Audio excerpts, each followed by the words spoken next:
Now, an uneasy calm prevails in the northeast state of Manipur.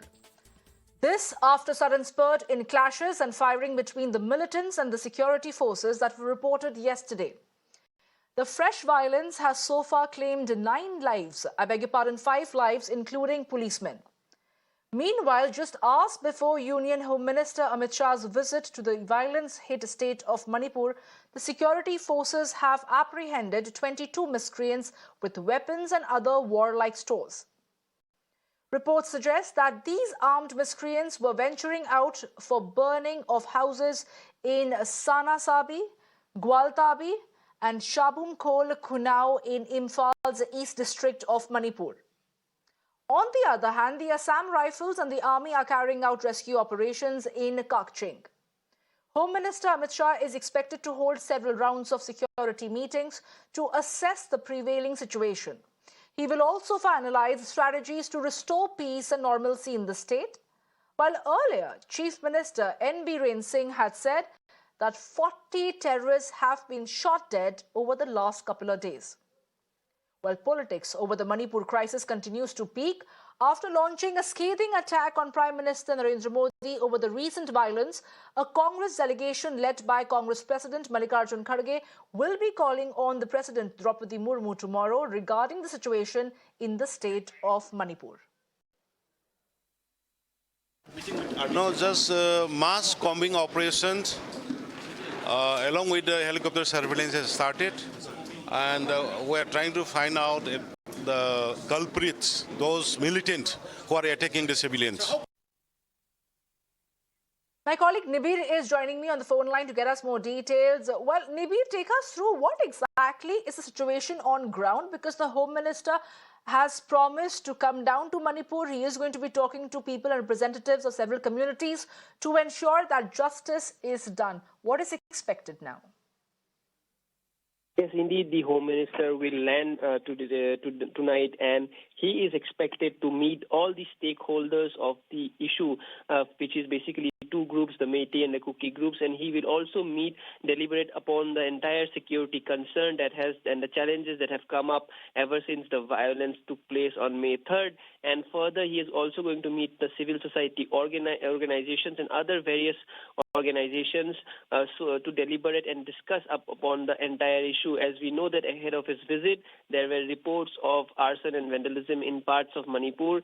Political leaders were also attacked. Their houses were tried to vandalize. And so the situation is quite grim. However, the armed personnel are deployed in all the vulnerable pockets so that no such incidents happen. And the columns of army have increased their surveillance as well as their vigilance and across the state. And the Home Minister's discussion will be very crucial when it comes to the future course of how Manipur heads towards. And he's going to discuss with all the political leaders as well as the civil society organizations and take in all the people who are involved so that peace can be achieved in the state. Back to you. Well, thank you, Nibir, for joining us and getting us all those details. We shall leave it at that for the moment. As a guest is joining me this evening at the Urban Debate, Dhiren Sadokpam, who is the editor-in-chief of the Frontier Manipur.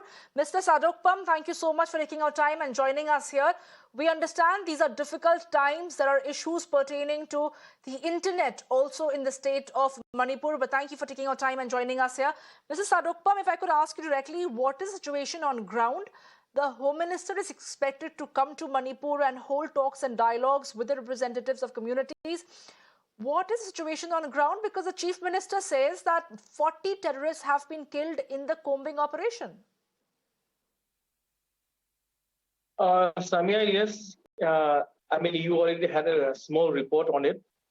And also, I think the person who spoke just before me had already given you the updates. And what is most important is tension is still prevailing here. And in fact, it's a deceptive calm. But then till about a day before yesterday, I think it was more or less calm. But since Saturday, violence has surged again. And primarily, I think, with the just before the coming of the Home Minister Amit Shah, I think groups wanted to make certain kind of a statement not necessarily in terms of a textual statement or kind of a spoken by meeting him, but by indulging in violence. And that's the language of violence that has been very prominent in the entire Northeast and is even more prominent and stark in Manipur. But having said this, Samia, I think things that we have to put all these happenings and events and the data that we have collected, and you see, Chief Minister said that more than around 40 armed Kuki militants or armed Kuki cadres had been killed so far, and there are thousands who have been displaced, and relief works are still going on, but then even firing is still going on. Only yesterday, as you said, there were about 3, including 2 police commandos were killed in the firing in the Sugnu area, which is surrounded by 3 districts, 2 valley districts and 1 hill district called Surjanpur, Kapching and Bishnupur. And in fact, I'm speaking right now from Bishnupur district, which is my hometown, and also the home district is also affected largely because of all this violence. That's the kind of a ground situation. But while understanding this ground situation, I think one thing we should not forget, because I think there has been a lot of propaganda from both sides, and spin doctors of both the groups, have been doing rounds. But apparently, the violent episode that we have witnessed in Manipur in the last fortnight or so, starting from May 3 onwards. In fact, it started from end of April itself, and but then the kind of a popular belief that is being met out in the popular media has been that it is a communal clash. No, it has nothing to do with religion. It has nothing to do with what I understand as a majority and the minority issue. It has nothing to do with tribal and non-tribal.